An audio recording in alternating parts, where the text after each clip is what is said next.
ভোলাগঞ্জ থেকে বিছনাকান্দি। সিলেটের এই সীমান্ত মিশেছে মেঘালয়ের পাহাড়ের সাথে, আর তৈরি হয়েছে এসব অসাধারণ ল্যান্ডস্কেপ।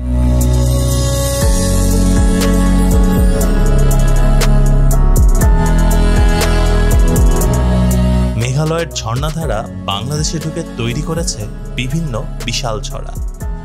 সাদা পাথর, তুরং ছড়া, উৎমা ছড়া, বিছনাকান্দির নাম আমরা অনেকেই শুনেছি, কিন্তু পরিচয় হয়নি এই বর্ডার ঘেঁষা সুন্দর গ্রাম আর অসাধারণ মানুষগুলোর সাথে।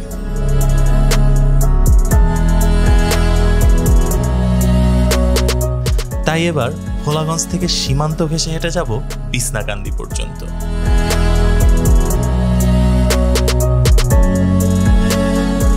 যেখানে এখনো কিছু জায়গায় মুরগি পাওয়া যায় 30 টাকায়, আর দেখা মেলে পুরনো আমলের ঘরবাড়ির।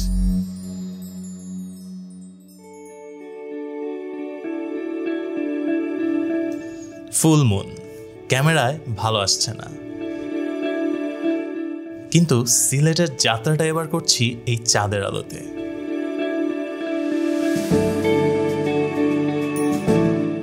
সিলেটে পৌঁছায় সকালের নাস্তা জনপ্রিয় পানসি রেস্টুরেন্টে। এখানে এখনো মুরগির গিলা কলিজার দাম মাত্র 40 থেকে 50 টাকা, মোটামুটি সস্তা আর খাবারও খারাপ না। আসসালামু আলাইকুম ভিউয়ার্স, সিলেটের আমাদের প্রথম গন্তব্য হচ্ছে সাদা পাথর ভোলাগঞ্জ। আমরা আম্বরখানা আসছি। আম্বরখানা থেকে ভোলাগঞ্জ সাদা পাথর পর্যন্ত যে ভাড়াটা, লোকাল ভাড়া 110 টাকা পার পার্সন। তো আমরা এখন সিএনজি করে যাব হচ্ছে ভোলাগঞ্জ সাদা পাথর। ভাই বাসের ভাড়া কত করে? লোকাল আপনার 80 টাকা মনে হয় না? বাসে 80 টাকা।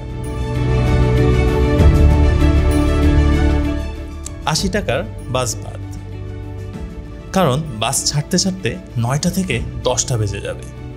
তাই 110 টাকার লোকাল সিএনজি ভরসা। চা বাগান দেখতে দেখতে আমরা যখন প্রায় কাছাকাছি, তখন চোখে পড়ে অনেক স্টোন ক্রাশার। মূলত এগুলো দিয়ে পাথরের প্রসেসিং হয়।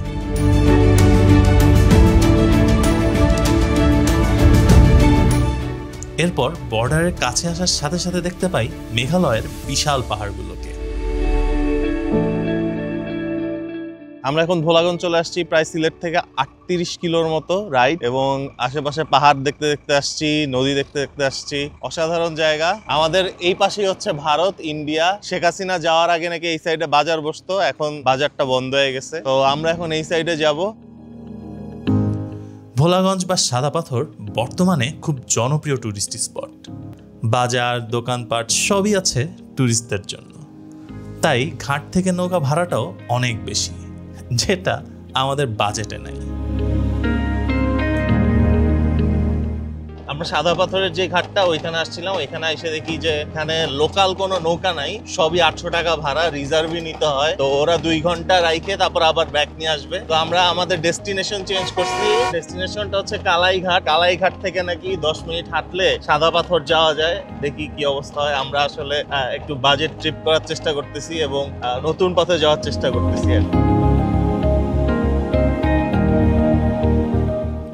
800 টাকার ভাড়ার পরিবর্তে এখন 150 টাকার অটোতে আমরা। কিন্তু এই পথে গেলে একটু হাঁটাও লাগবে, আর রাস্তাটাও একটু খারাপ। যদিও আমাদের মতো বোহেমিয়ানরা এগুলোই বেশি এনজয় করে, কারণ এসব পথের সৌন্দর্য অন্যরকম।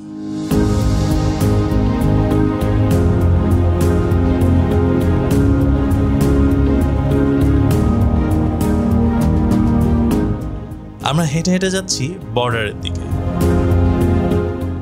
নদীতে প্রচুর নৌকা, একটাও টুরিস্ট বোট না, সব পাথর তোলার নৌকা।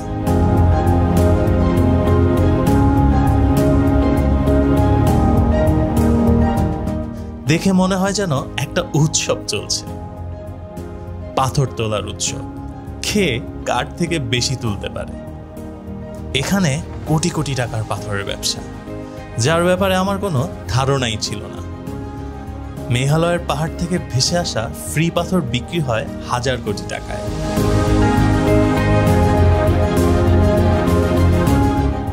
এই ব্যবসা কিভাবে চলে এর একটা ফুল ভিডিও আছে, লিংক থাকবে ডেসক্রিপশন বক্সে।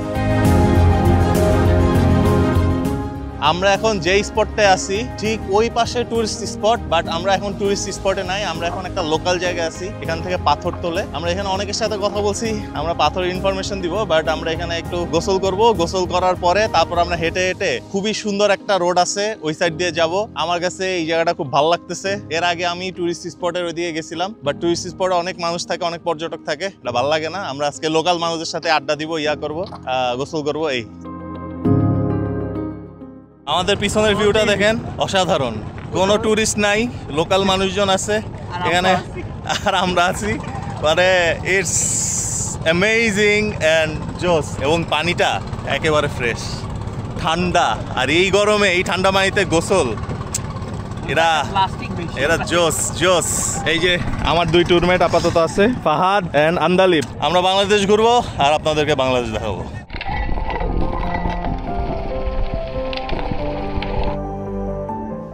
আমাদের পাশে একটা বোট দিয়ে পাথর তোলা হচ্ছিল। আমরাও তাদের সাথে টুকটাক আড্ডা মারি, চেষ্টা করি কিছু ইনফরমেশন নেওয়ার। কিন্তু এখানের বেশিরভাগ মানুষই এসব ইনফরমেশন দিতে আগ্রহী না। তারপরও তাদের থেকে একটা ভালো ধারণা পাই।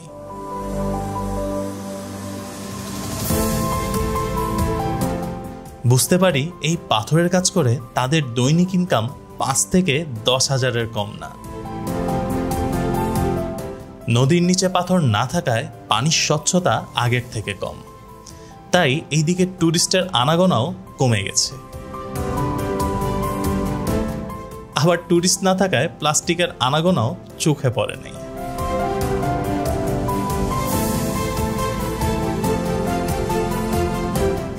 কিন্তু দোকান যেখানে বসে তার আশেপাশে প্রচুর চিপস আর স্যালাইনের প্যাকেট ছিল।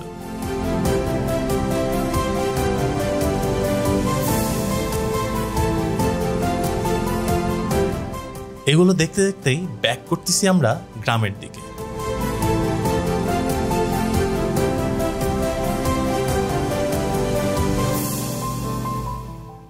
প্রচণ্ড গরম, তাই আজকে আমাদের শরীরে একদম জোর নেই। হয়তো এখানেই কোথাও থাকবো আমরা।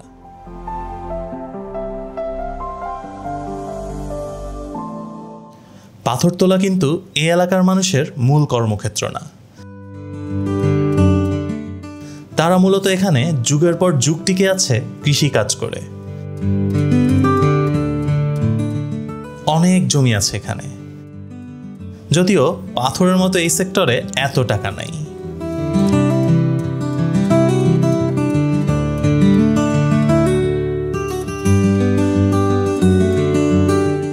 আমরা এখন আছি কালাইরাগ। কালাইরাগের একটা মসজিদে, এটা নাকি আগে কালাই খাসিয়া ছিল নাম। তো এখানকার লোকজন অসাধারণ, মানে হসপিটালিটি লেভেল একেবারে জোস। আমরা একটা মসজিদে আছি এখন, এবং এই যে কামরাঙ্গা ওনারা আমাদের গিফট করছে, আর ফাহাদ এটা পারছে। এই যে আমি অলরেডি একটু খাইছি, আমার কাছে খুবই মজা লাগছে, খুবই রসালো এটা। আজকে আমরা এখানেই থাকতেছি, নেক্সট দিন আমরা আবার হাঁটা শুরু করব, উৎমাছড়ার দিকে যাব। আমাদের সাথেই থাকবেন।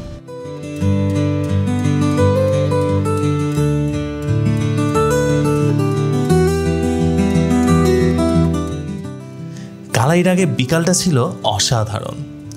দুপুরটায় আমরা ছিলাম পুরো রেস্টে। এরপর বের হয়ে আসি সানসেট দেখতে। আমরা এখন ভোলাগঞ্জের কালাইরাগে আছি, এবং সানসেট হচ্ছে এত সুন্দর লাগতেছে, আমি আসলে ডেসক্রাইব করতে পারতেছি না। পিছনে আপনারা দেখতে পারতেছেন মেঘালয়, এই পাশে ধলাই নদী, মানে অসাধারণ। আমরা এখন একটা মসজিদে আছি কালাইরাগের এখানে। তো ড্রোনটা আনি নাই, ড্রোনটা আনলে হয়তো আপনাদেরকে আরো সুন্দরভাবে দেখাইতে পারতাম এরিয়াটা, বাট দিস ইজ অসম। আমি আমার ক্যামেরাতে যা আছে আমি ওইটাই আপনাদের দেখাইতেছি।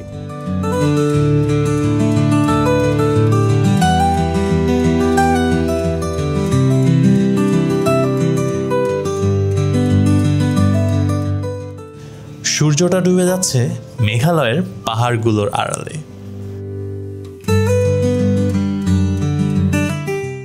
কিন্তু পাথর তোলা তখনও চলমান।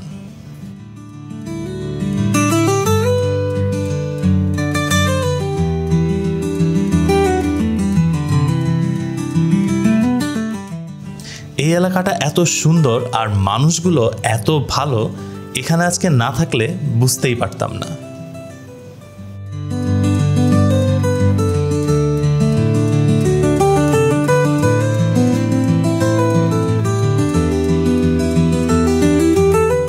আজকে আমাদের এখানে এক কাকা আমাদের রাতে খাওয়াবে, তো ওই কাকার বাসায় আসছি। তো বাংলাদেশে হসপিটালিটি হচ্ছে এরকম, কোনো জায়গায় যে আটকানোর কোনো সিস্টেম নাই, খালি বেরোইতে হবে। তো আমরা রাতের বেলা এখানে অনেক সুন্দর সিনারি পাইতেছি। চাঁদ আমার ক্যামেরায় আসলে ওইভাবে আসবে না, যেহেতু আমার লেন্সটা অত দূরে যায় না। তারপরে মেঘালয়ের ওইখানের অনেক সুন্দর সুন্দর সিনারি আমি দেখতেছি। সো লোকালয়ে না থাকলে আসলে এইসব সৌন্দর্য উপভোগ করা খুবই ডিফিকাল্ট।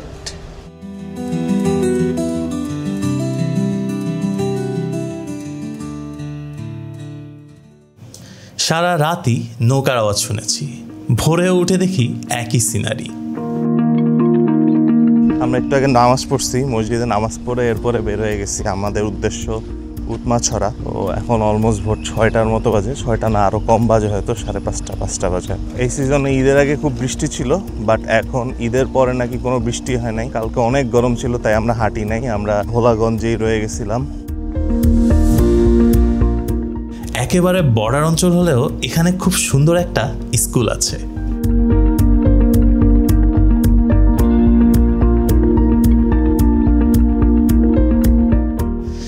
বেশিরভাগ বাড়ি টিনের তৈরি, আর মানুষজনও খুবই সহজ সরল।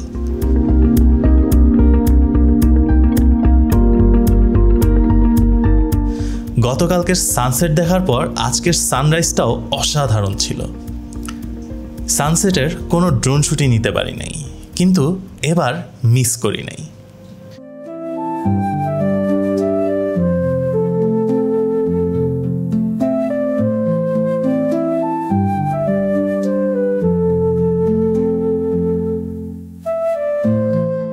এই এলাকায় মহিষের সংখ্যা অনেক, আবার অনেক ঘোড়াও দেখতে পাই আমরা।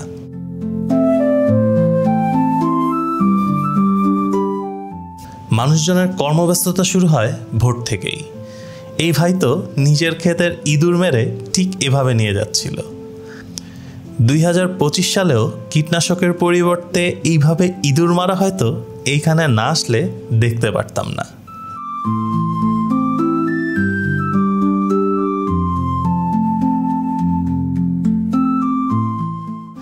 সবুজের সমারোহের মাঝে হাঁটছি আমরা।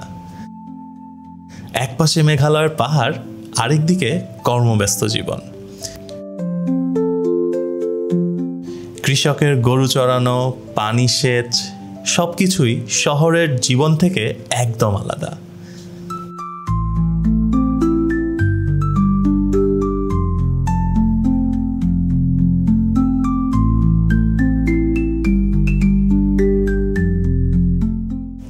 কেন যেন মনে হচ্ছিল একটা আলাদা শান্তি আছে এখানে।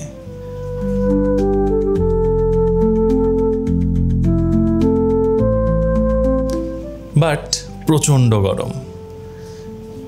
যদিও গাছপালার কারণে হাঁটাটা আমরা খুবই এনজয় করছি।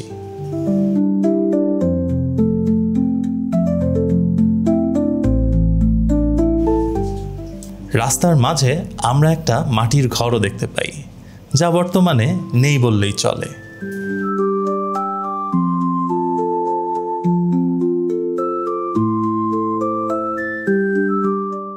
আমরা প্রায় 3 ঘন্টা হাঁটার পরে চলে আসছি উৎমাছড়া। আপনারা আমার পিছনে দেখতেছেন, ওইদিকে ভারত, একটা ব্রিজ দেখা যাইতেছে। আর এই প্লেসটা মোটামুটি ভালোই সুন্দর, বিছনাকান্দির থেকে অনেক ছোট, বাট সুন্দর আছে। আর এখানে মানুষও কম, খুব সম্ভবত এই প্লেসটা নতুন, এর আগে আমি আসি নাই এদিকে। অ্যান্ড মানে সিলেটের প্রায় সবগুলো স্পটই এরকম পাথর এবং এরকম ছড়া, এছাড়া তেমন ভ্যারিয়েন্ট নাই। বাট আমরা হাঁটতে হাঁটতে অনেকটুকু আসছি, আর রাস্তায় দেখতে দেখতে আসছি। গ্রামীণ পরিবেশ খুবই সুন্দর লাগতেছিল। আমরা হয়তো এখানে বেশিক্ষণ স্টে করব না, হালকা পাতলা স্টে করে চলে যাব আমরা বিস্তাকান্দির উদ্দেশ্যে হাঁটা শুরু করব। তো এই উৎমাছড়া ছোট্ট একটা প্লেস, চাইলে অবশ্যই আসতে পারেন একদিনের জন্য। আশেপাশে বিস্তাকান্দি আছে, তারপর এই পাশে ভোলাগঞ্জ, মাঝখানে এই উৎমাছড়া আর কি।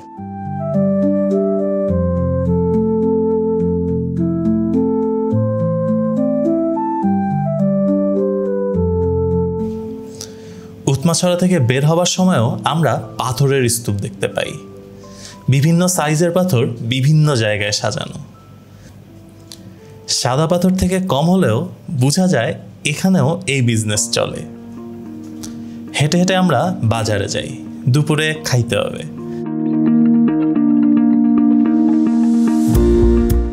বাজারে 1 প্লেট মুরগির দাম মাত্র 30 টাকা। মানে এত কমে মুরগি কবে খাইছি মনে নাই।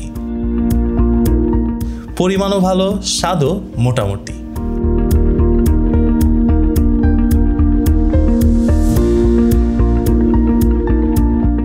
আরেকটা জিনিস খেয়াল করলাম, এখানের ঘরবাড়িগুলো প্রত্যেকটা গাছপালা দিয়ে ঘেরা, যা প্রচণ্ড গরমেও এই ঘরগুলোকে ঠান্ডা রাখে।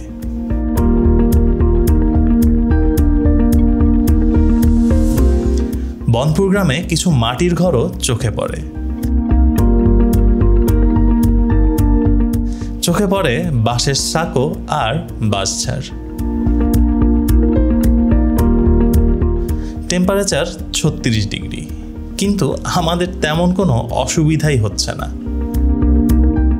আমরা এলাকার কিছু ছেলেপেলা পাইছি, তো ওরা আমাদের একটা ঝর্ণায় নিয়ে যেতেছে, ঝর্ণার পাশে।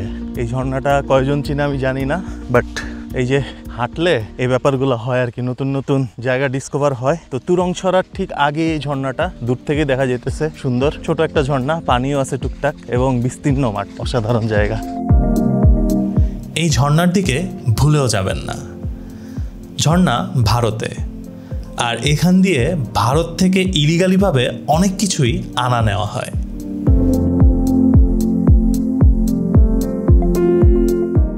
আমরা তুরংছড়া আসছি, এখানে মানুষ খুবই কম, এখানে কিছু পিচ্চু বলাবান আছে। খুবই টায়ার্ড আমরা, গরমে অবস্থা খারাপ, খুবই গরম, বাট পানির ফ্লো আছে ভালো। এটা ঠান্ডা পানি, পুরা গরমের মধ্যে একেবারে ঠান্ডা পানি, অসাধারণ।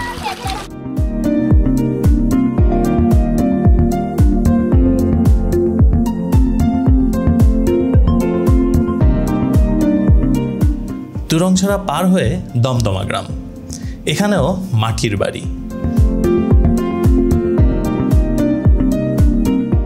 আর এটা দমদমা মসজিদ, ঠিক এর অপর পাশেই পাহাড়।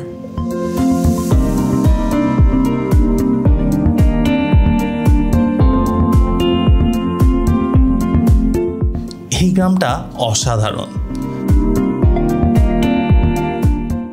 রাস্তা সংস্কারের কাজ চলতেছে, মাঝে রাস্তা, দুই পাশে পানি আর এক সাইডে পাহাড়। অন্যরকম একটা কম্বিনেশন। মাঝে 10 টাকা ভাড়ায় ডিঙি নৌকা। কাকা মাছ পাইছেন নি আজকে? বিক্রি করে দিচ্ছে না? কি মাছ এখানে পাওয়া যায় বেশি? কাইক্কা মাছ, পুঁটি মাছ না? এইটুকু পথ ছিল একেবারেই অসাধারণ, কিন্তু এর পরের রাস্তা একটু খারাপ আর ভাঙা। আমরা একটা লিফট পেয়ে গেছি, এই যে ভাইজান ট্রাক্টরে উঠাইছে। এলাকায় প্রচুর ট্রাক্টর। ফাদ আমাদের ধরে রাখছে। ফাদ ধন্যবাদ। কি অবস্থা, তুমি খুশি?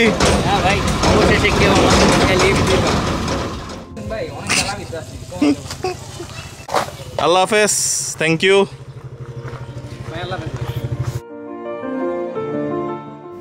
ট্রাক্টর থেকে নেমেই একটা গর্তে দুর্ঘটনাবশত আমার পা পড়ে আর মস্কায় যায়। একটু কষ্ট করে হলেও হেঁটে চলে যাই বিছনাকান্দিতে।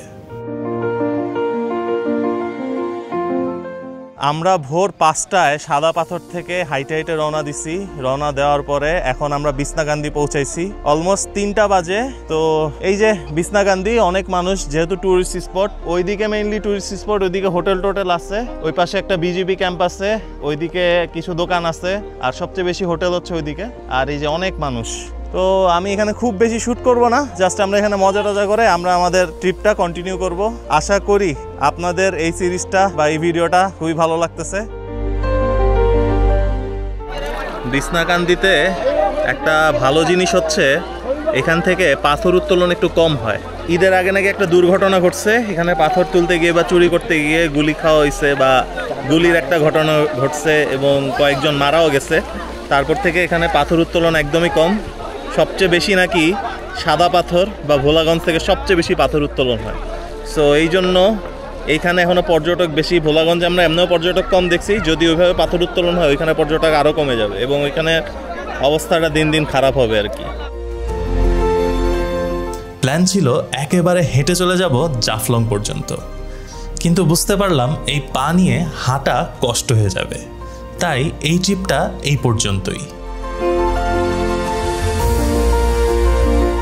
কিছুটা দুঃখ ছিল প্ল্যানটা সাকসেসফুল না হয়। হয়তোবা এই ছোট ব্যথা সামনের বড় কোনো দুর্ঘটনা থেকে আমাদের বাঁচিয়ে দিয়েছে। আমরা হয়তো সিলেটে আসলে শুধু এই ট্যুরিস্ট স্পটগুলো দেখি, কিন্তু আমার কাছে ট্যুরিস্ট স্পটগুলোর থেকেও এই গ্রামগুলো বেশি সুন্দর লেগেছে। এত সময়ের সাথে থাকার জন্য আপনাদের ধন্যবাদ। দেখা হবে পরের ভিডিওতে পরের কোনো গল্পে। আসসালামু আলাইকুম।